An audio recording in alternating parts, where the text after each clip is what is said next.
finding out what actually works for the Kenyan child. It's very important to have conversations on inclusivity, especially when it comes to children living with disability. Now, my guest today is very passionate about this. This is Jackie Mathaga, who is the founder of Arthur's Dream Autism Trust, an organization that exists to provide solutions for families of people living with disability. And of course, she's with me here. Thank you so much for joining us. What stand out? Let's start off with that story by Shadrach Mwiti. What has stood out for you? So the thing that stands out to me is that the Kenyan child obviously has been engaged in CBC education, but then whereas the rest of Kenyan children have been doing this, the child with disability basically has not been at the start line. Yeah. So we're talking about issues to do with education, and the child with disability, any kind of disability really, has not been even at the starting line. Yeah. So the nation progressed with an education system, but nobody tried to figure out, now that we have CBC, which is potentially very good for kids with disability, right, where is the child with disability? So we have very good policies in this country, but the implementation of them fails children with disabilities and families with disabilities. Okay, and just for the sake of those who are viewing and are wondering, well, there are special needs schools.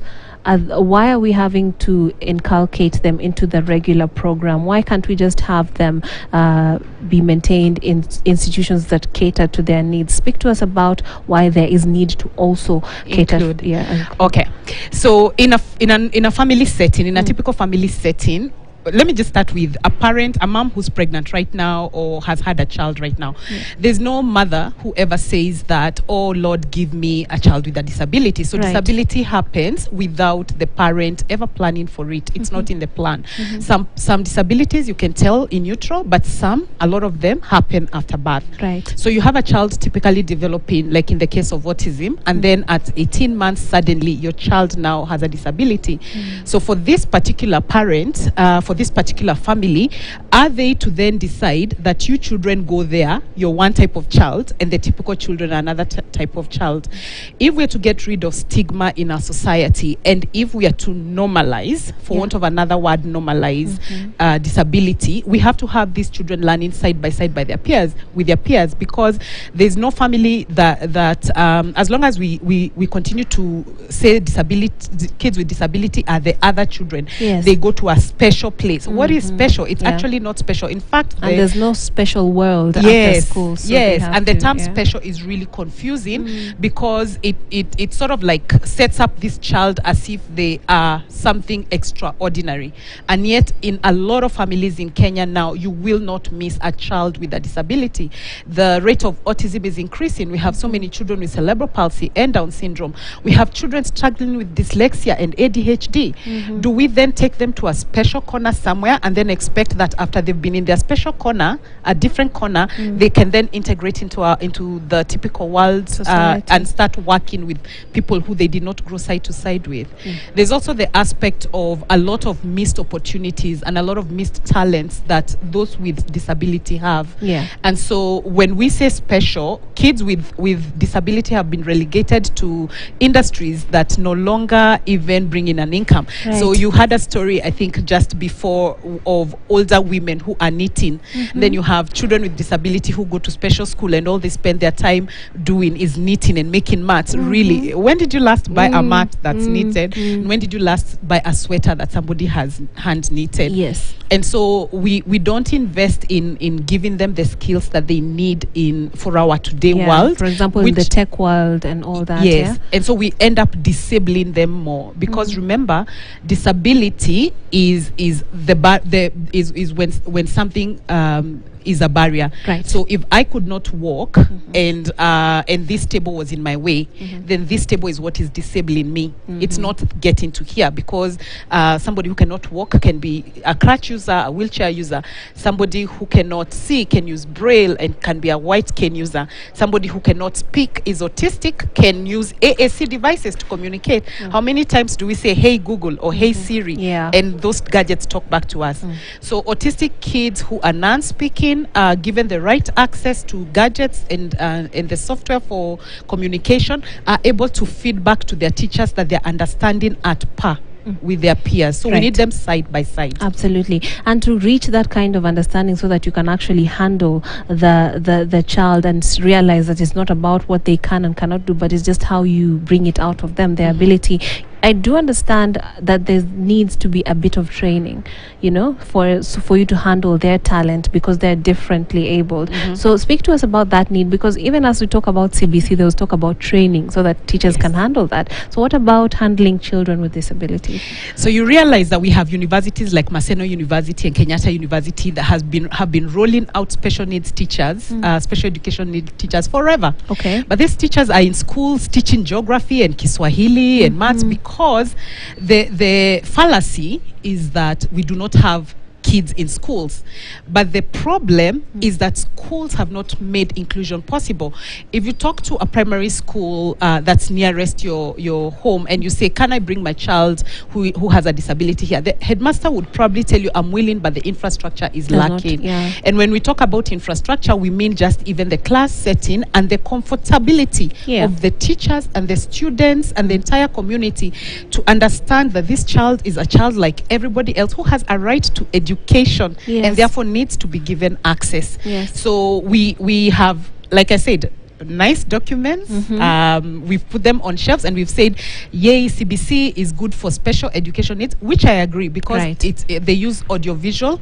It's very practical. So even a child who cannot hear, a child who is autistic, because it is practical, they can learn.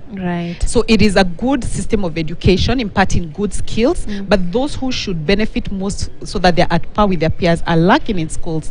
Having inclusion set up in schools is really not something that people need to struggle with. It needs a willingness for those teachers to understand that, and for us to get away from, in the Kenyan education system, from wanting, from asking teachers to show results in terms of kids who pass. Because what happens to the child who needs a little bit of help in order to catch up?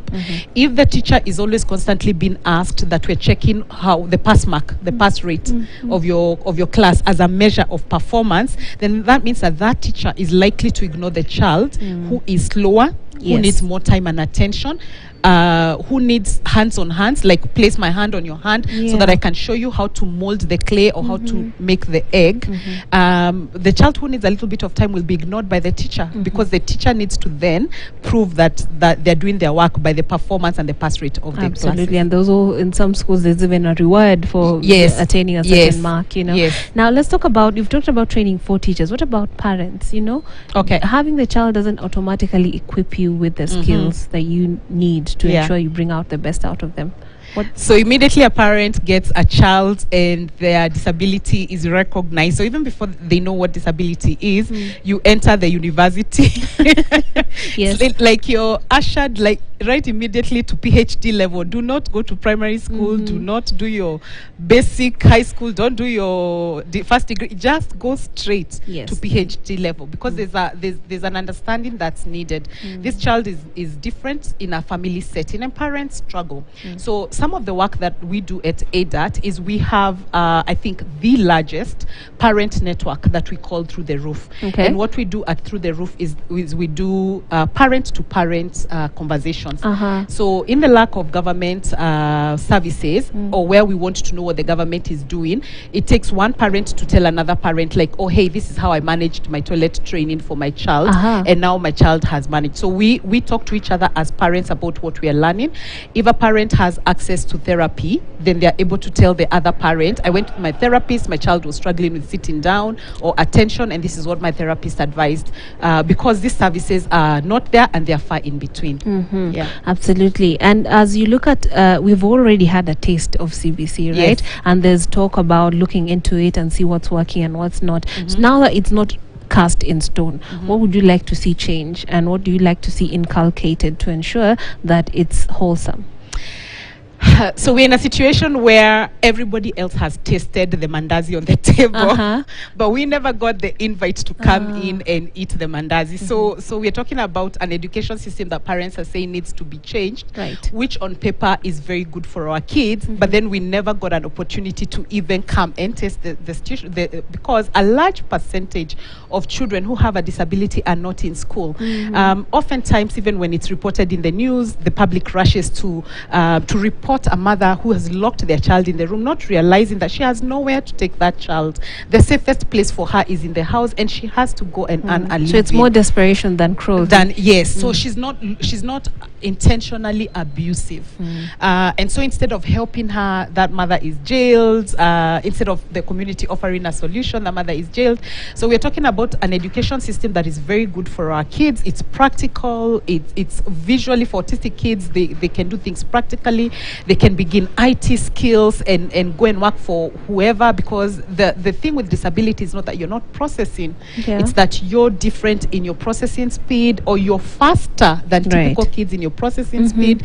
And so for that to be recognized means that we need to begin to say we did not include children with special education, really with special needs in CBC, really. Yes. Because take a walk to the nearest primary school. How many kids with special needs will you see in those classes? And we're not talking about a system that holds back kids. We're talking about a practical system that would allow the kids to be able to gain skills and be tested on those skills and be able to demonstrate that what a typical child can do, they can do as well. Yeah. So what would it take?